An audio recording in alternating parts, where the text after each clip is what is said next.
நற்பவி divine channel நேயர்களுக்கு அன்பார்ந்த வணக்கம். ஸோ தொடர்ந்து பார்த்தீங்கன்னா நிறைய பேர் கமெண்ட்ஸில் கேள்வி கேட்டுக்கிட்டே இருக்கீங்க. ஒருத்தருடைய கேள்விகளுக்கான பதில்கள் அப்படின்னு எடுக்கும்போது பார்த்தீங்கன்னா, ஒரு நேயர் கமெண்ட்ஸில் கொடுத்த ஒரு கேள்வி என்னன்னா, ஜோதிடம்ன்றது எதுக்கு, ஜாதகம்ன்றது எதுக்கு, பிரசனம்ன்றது எதுக்கு, ஏன் இத்தனை தலைப்புகள் இருக்கு. அதாவது ஜோதிடம் ஃபர்ஸ்ட் விஷயம் என்னன்னா, ஜோதி இருக்கும் இடம் ஜோதிடம் அப்படின்றது ஒரு விஷயங்கள் இருக்கு. அதாவது ஆதி காலத்துல சித்தர்கள் கிரகங்களுடைய கோள்களுடைய அசைவுகளை எடுத்து மனிதனுடைய வாழ்க்கையில எவ்வளவு ஆதாரமாக இந்த கோள்கள் இயங்குது அப்படிங்கிறத ஊர்ஜினமாக உண்மையாக தெரிவிச்சதுங்க. சரி, ஜோதிடத்துக்கும் ஜாதகத்துக்கும் உள்ள வித்தியாசத்தை ஃபர்ஸ்ட் பார்ப்போம். அதாவது நீங்க இந்தியாவிலே முதல்ல தோன்றின கோவில் உத்தரகோச மங்கை, சிவன் இருந்ததாக ஐதீகம். அந்த உத்தரகோச மங்கை கோயிலுக்குள்ள போனீங்கன்னா நவகிரகம் அப்படின்னு சொல்லும்போது 3 கிரகம் தான் இருக்கும். சூரியன், சந்திரன், அங்காரகன், செவ்வாய். மற்ற கிரகங்கள் கிடையாது. அப்போ ஆதி காலத்துல 3 கிரகங்கள் இருந்திருக்கு. படிப்படியாக ரிஷிகள், இப்ப உள்ள சயின்டிஸ்ட் போல ரிஷிகள் உணர்வு மூலியமாக இந்த நவகோள்களையும் எடுத்துட்டு வந்திருக்காங்க. சரி, ஜோதிட ரீதியாக நவகோள்கள் என்னென்ன அப்படின்னு பார்த்தீங்கன்னாக்கா, 2 ஒளி கிரகங்கள், சூரியனும் சந்திரனும் ஒளி நட்சத்திரங்கள். ராகுவும் கேதுவும், சூரியனுடைய நிழல் ராகு, சந்திரனோட நிழல் கேது. அப்போ 4 கிரகங்கள் அவுட் ஆயிட்டாங்க. பஞ்சபூதங்கள் அப்படின்னு சொல்லக்கூடிய 5 கிரகங்கள் யார் யாரு? செவ்வாய், புதன், சுக்கிரன், குரு, சனி. இந்த 5 தான் கிரகங்கள், கிரகிக்கக்கூடியதுகள் அப்படின்னு சொல்லக்கூடியது. இன்னொன்று சொல்லுவாங்க, உமிழக்கூடியவர்கள், ஒளியை உமிக்கிறவங்க சூரியன் சந்திரன். அதை வாங்கி டிராவல் பண்ணக்கூடியவங்க இந்த 5 கிரகங்கள். இது ஜோதிடம்.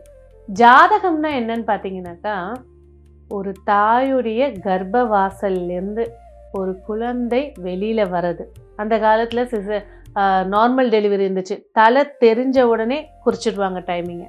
இப்போ நார்மல் டெலிவரினா என்னன்னு கேள்வி கேட்குற அளவுக்கு வந்துச்சு. தொப்புள் கொடி, தாய்க்கும் குழந்தைக்கும் தொடர்பில்லைன்னு தொப்புள் கொடி வெட்டுற நேரம் தான் ஜாதகம். அந்த நேரத்தை தான் லக்கணம்னு கணிச்சு 9 கிரகத்தை அமைச்சு பேசக்கூடியது. ஜோதிடம்ன்றது ஒவ்வொரு கிரகத்துக்கு ஒவ்வொரு காரகத்துவங்கள் இருக்கும், ஒவ்வொரு ஃபார்முலா இருக்கும்.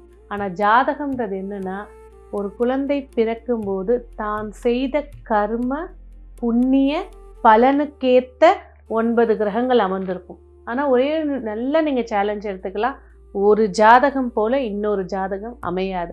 இன்க்ளூடிங் ட்வின்ஸுக்கு கூட. ட்வின்ஸை நீங்கள் எடுத்தா கூட ஒரே நிமிஷத்தில் பிறந்தா கூட ஒரே அமைப்பு ஜாதகம் வராது.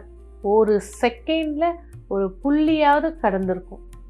அதனால தான் ட்வின்ஸ் 2 பேர் ஹாரோஸ்கோப்பை எடுத்து பாருங்கள், ஒரே மாதிரி வாழ்க்கை முறை. ஒன்று படிக்கும், ஒன்று படிக்காது. ஒன்று கல்யாணம் பண்ணி சிறப்பாக இருக்கும், ஒன்று கல்யாணம் ஆகாமல் சயின்டிஸ்டாக போயிருப்போம். இந்த மாதிரி அமைப்புகள்லாம் இருக்கும். அப்போது நம்ம பொதுப்படையாக ஜோதிடத்தில் புத்திரக்காரகன் குரு, ஆத்மகாரகன் சூரியன், ஆயுள்காரகன் சனி, தொழில்காரகன், இப்படி ஒரு பதவி இருக்குது. இவங்க அப்பா, இவங்க அம்மா, இதெல்லாம் இருக்கும். ஆனால் ஜாதகத்தில் உங்களோட கர்மாப்படி புத்திரக்காரகன் 5ஆம் பாவம் அதிபதி, தொழில்காரகன் 10ஆம் பாவ அதிபதி, உத்தியோகம் 6ஆம் பாவம். அதாவது உங்கள் ஜாதகம் எடுக்கும்போது உங்களோட உலகம் மட்டும்தான் அதில் இருக்கும். உங்களோட பிறந்த நொடியிலிருந்து, உதித்த நொடியிலிருந்து இறப்பு வரைக்கும் என்னென்ன நிகழ்வுகள் நடக்கும் அதை வச்சு தசாபுத்தி கணிச்சு பலன் சொல்கிறது தான் ஜாதகம். இதுதான் ஒரே வார்த்தை.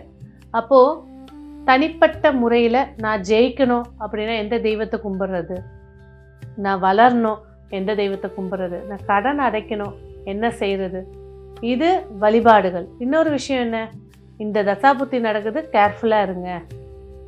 அப்போ சொல்லுவாங்க, கோச்சாரத்தில் குரு வந்துருச்சு நல்ல பலன் கொடுக்க போகுது. ஜாதகத்தில் தசாபுத்தி சரியில்லைன்னா அந்த பலன்கள் மாறுபடும். ஒன்று என்ன சொல்லுவாங்க, அந்த ஜோசியர் சொன்னார், இப்படி சொன்னார், எதுவுமே நடக்கலை, இது நடக்கலை, அதெல்லாம் கிடையாது. உங்களுடைய கர்ம பலனுக்கு ஏற்றபடி தான் ஜோதிடரே அமைவாங்க. அப்போ என்னங்க, ஜாதகத்துக்கும் ஜோதிடத்துக்கும் வித்தியாசம் இருக்குது. ஜோதிடம்ன்றது அது ஒரு கலை, கிரகங்களை மையமாக வைத்து கணிக்கப்பட்ட ஒரு கலை. அதிலிருந்து உள்ளே வந்தது தான் ஒரு மனிதனுடைய தனிப்பட்ட வாழ்க்கையை பேசக்கூடியது தான் ஜாதகம். ஓகேங்களா? ஸோ வேறு எதுவும் சந்தேகங்கள் இருந்துச்சுன்னா கமெண்ட்ஸில் போடுங்க, நம்ம அதுக்கான பதில்களும் பார்க்கலாம். நன்றி.